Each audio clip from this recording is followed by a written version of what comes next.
আপনারা জানেন যে গতকাল আমরা একটা যৌথ অভিযান পরিচালনা করেছি। এটা পূর্ববর্তী সরকার ইমিডিয়েট পাস্ট যিনারা ছিলেন এবং বর্তমান সরকার তো বটেই, সর্বোচ্চ পর্যায় থেকে এখানে একটি বড় ধরনের অভিযান পরিচালনা করবার প্রত্যয় ব্যক্ত করেছিলেন।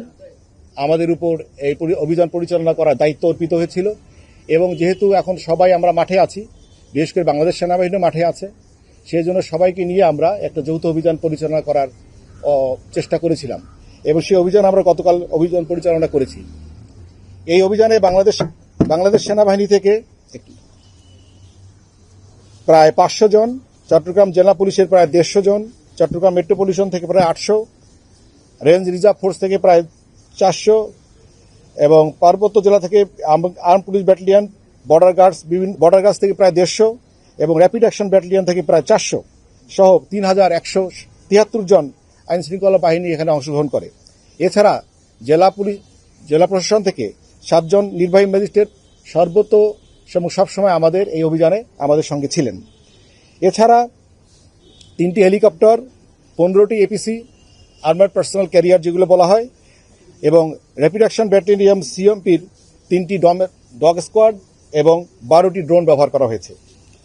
আধুনিক প্রযুক্তি এবং বিশেষ কৌশল প্রয়োগের মাধ্যমে দুর্যোগ পাহাড়ি এলাকায় অভিযান পরিচালনা করা হয়। আমরা যারা এখানে ছিলাম আমরা সবাই এই অভিযানে অংশগ্রহণ করেছি, যাদেরকে আমরা দেখতে পাচ্ছেন।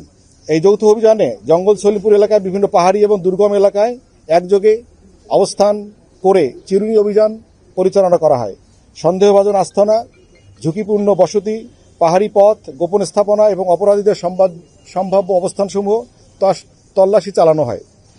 এ সময় আইনশৃঙ্খলা বাহিনীর রক্ষার সদস্যরা বিভিন্ন স্থানে অভিযান পরিচালনা করে প্রায় 22 জনকে গ্রেফতার করা হয়েছে। এই অভিযানে আমরা আপনাদেরকে দেব, যদিও স্টেটমেন্টটা দিয়ে দেবো, তবু আমি একটু বলে যাচ্ছি।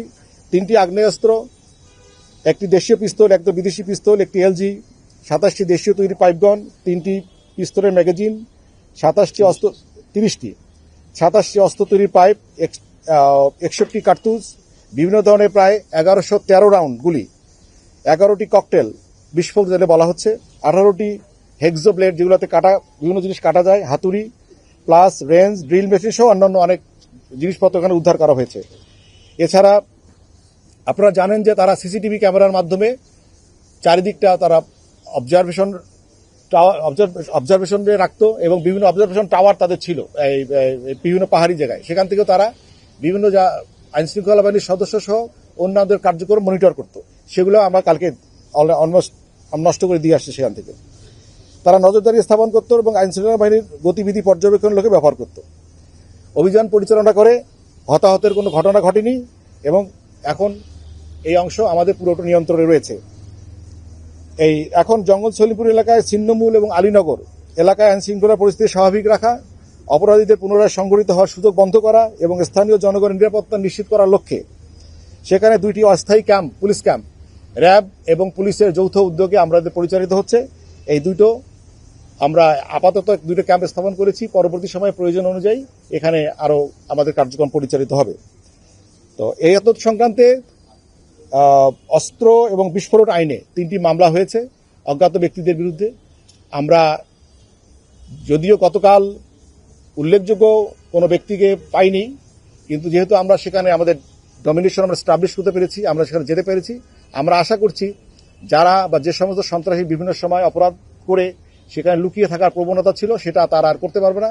পরবর্তী সময় আমাদের সফলতার হার বাড়বে বলে আমি আপাতত মনে করছি। 2টি ক্যাম্প আমরা মনে করি যথেষ্ট। যে বেশি ক্যাম্প স্থাপন করলে যে এখানে কমান্ড কন্ট্রোল নেওয়া যাবে তা না। আমরা রেগুলার ওখানে অভিযান পরিচালনা করব, আমাদের রেগুলার চেকপোস্ট করব, আমাদের টহল টিমগুলো যাবে, লোকেদের সঙ্গে যোগাযোগ থাকবে। সুতরাং আমি মনে করি যথেষ্ট, প্রয়োজন হলে আমরা বাড়িয়ে দেবো আরো। আর এখানে যাওয়ার জন্য কমিউনিকেশন তো খারাপ অবস্থায় আছে।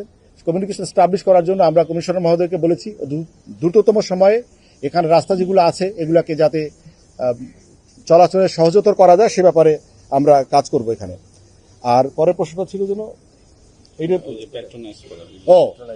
যারা আমরা প্রথমে বলেছি যে এগুলো কিছু কিছু সুবিধাভোগী মানুষ যারা ল্যান্ড গ্র্যাবার্স, যাদের অবৈধভাবে এখানে অনেকের সম্পত্তি রয়েছে, তারা বিভিন্নভাবে তাদেরকে সহায়তা করে। এগুলোর ব্যাপারে জেলা প্রশাসন ব্যবস্থা নেবে, কারণ তোমাদের কাছে এই আইনি কিছু নীতিমালা সেখানে রয়েছে। আমরা খুব সুস্থিরভাবে কাজটা করতে চাই, যাতে সবাইকে নিয়ে করতে চাই। যারা অধিবাসী যারা রয়েছে, বিভিন্নভাবে যারা সেখানে রয়েছে, তাদেরকে পুনর্বাসন বিষয়গুলো হয়তো বিবেচনায় নেবেন তারা। সরকারের কিছু দৃষ্টিভঙ্গির বিষয় আছে, আশা করি ব্যাপারে সরকার কিছু প্রয়োজনীয় সিদ্ধান্ত নেবেন। এইখানকার অভিযান পরিচালনা করার ব্যাপারে আপনাদের পক্ষ থেকে একটা বিরাট চাপ ছিল, এটা অস্বীকার করতে পারবো না। আপনারা দীর্ঘদিন আমাদেরকে নানানভাবে বলেছেন যে কেন জঙ্গল সলিমপুরে অপারেশন হয় না, কেন আমরা যাই না, মানে আমরাই ভয়ের মধ্যে আছি কিনা। তো এই ভয়টা থেকে কাটানোর জন্য তো আমাদের অপারেশন পরিচালনা করার প্রয়োজন। সর্বোপরি একজন র্যাবের একজন সদস্য নিহত হওয়ার পর থেকে, সুতরাং আমাদের একজন আইন শৃঙ্খলা বাহিনীর সদস্য নিহত হওয়ার পর থেকে আমাদের নিজের মধ্যে একটা আর্ট সৃষ্টি হয়েছে। আমরা যে ভয়ের কথা বলছিলাম, ভয়টা তো আগে থেকে সৃষ্ট ছিল, কিন্তু আমরা ভয় পাইনি বলে কিন্তু আমরা অভিযান পরিচালনা করেছি। আর সফলতার কথা যেটা বলছেন, আমরা সফলতা এগুলোও বলবো, সেখানে যেহেতু দীর্ঘদিন অন্য কেউ যেতে পারেনি, আমরা যেহেতু যেতে পারছি এবং পৌঁছতে পারছি, আমাদের কমান্ড এস্টাবলিশড হয়েছে, সুতরাং এটুকুই আমরা একটা সফলতা হিসেবে দেখতে চাই। আর অপরাধী গ্রেপ্তার ব্যাপারে এত বড় একটা অপারেশন পরিচালনা করতে গেলে কিছু দুর্বলতা তো থাকেই। আর আজকে যে যুগ, এই যুগে সামান্য মুভমেন্টও অনেক সময় জানা যায়। এর জন্য আমি দুর্বলতা মনে করব না। এত বড় একটা অপারেশন পরিচালনা করার ব্যাপারে যেটা হয়েছে, এটা এরকমই হওয়া দরকার। এর চেয়ে বেশি সাফল্য আমি খুব বেশি আশা করিনি, কারণ আমরা তো পাহাড়ি এলাকা, দুর্গম এলাকা, বিভিন্ন জায়গায় এক্সিট ছিল, আর তারা যেটা বললাম সিসিটিভির মাধ্যমে তারা আমাদের মনিটর করছে, সবকিছু মিলেই। বাট আমি মনে করি এটা আমার এই মুহূর্তে একটু দুর্বলতা মনে হলে এটা আমরা সফল হবো। আমরা ওখানে কেউ থাকতে পারবো না। থানা হওয়ার কিছু রীতিমালা থাকে, আর এখানে থানা হওয়ার প্রয়োজন আমরা বিবেচনা করবো। বাট আপাতত একটা তদন্ত কেন্দ্র করা যায় কিনা, তদন্ত কেন্দ্র থানার অনেকটা থানার কাজ করে ফেলতে পারে। আর এটা সরকারের বিষয়, আমরা সরকারের প্রস্তাব দিব যদি এখানে থানা করা যায়।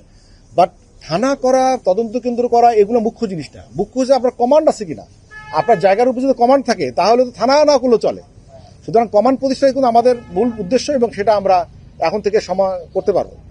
প্রয়োজনে আমরা থানা করবো ইনশাআল্লাহ। আমার তো মনে হয় এই অভিযান পরিচালনার পরে আপনাদের জনমনের সংখ্যা অনেকটা কাটা দরকার। আর এখনকার যুগে নানান ধরনের অপারেশন পরিচালনা করা হয়। আমরা একটু নিড বেসড অপারেশন করতে চাই, ইন্টেলিজেন্স বেসড অপারেশন করতে চাই। আপনারা দেখবেন, আপনার সফলতার জন্য একটু ধৈর্য ধরতে হবে, কারণ আমাদেরকে সময় দিতে হবে। আপনারা যদি আমাদেরকে সময় না দেন, তাহলে তো হবে না। একটা ঘটনা ঘটলে আমি দেখি অনেক সময় বিভিন্ন জায়গা থেকে খুব তড়িঘড়ি করে আমাদের উপর চাপ সৃষ্টি করা হয়। আপনারা খুব কম ঘটনায় দেখবেন কিন্তু আমরা বের করতে না পারার ইতিহাস আছে। একটু সময় দেন, একটু ধৈর্য ধরেন, দেখবেন আমরা সফল হবো ইনশাল্লাহ। আমাদের কাছে আমরা তো ওখানে গতকাল আমরা পৌঁছেছি সেখানে, সুতরাং আমাদের কাছে তথ্য আছে ওরা আর এখানে সাস্টেইন করতে পারবে না, ওরা এখানে আর টিকতে পারবে না। এটুকু আপনাদের বলতে পারি, একটু ধৈর্য সরেন, দেখেন আমরা কি কাজ করি। আমাদেরকে তথ্য আছে, আমরা সময় তো ধরে ফেলবো সব। কেউ পারবে না, কারণ তারা তো সেখানে লুকিয়েছিল, এখন তাদের লুকানোর জায়গা থাকছে না, সুতরাং সেখানে তারা সাস্টেইন করতে পারবে না।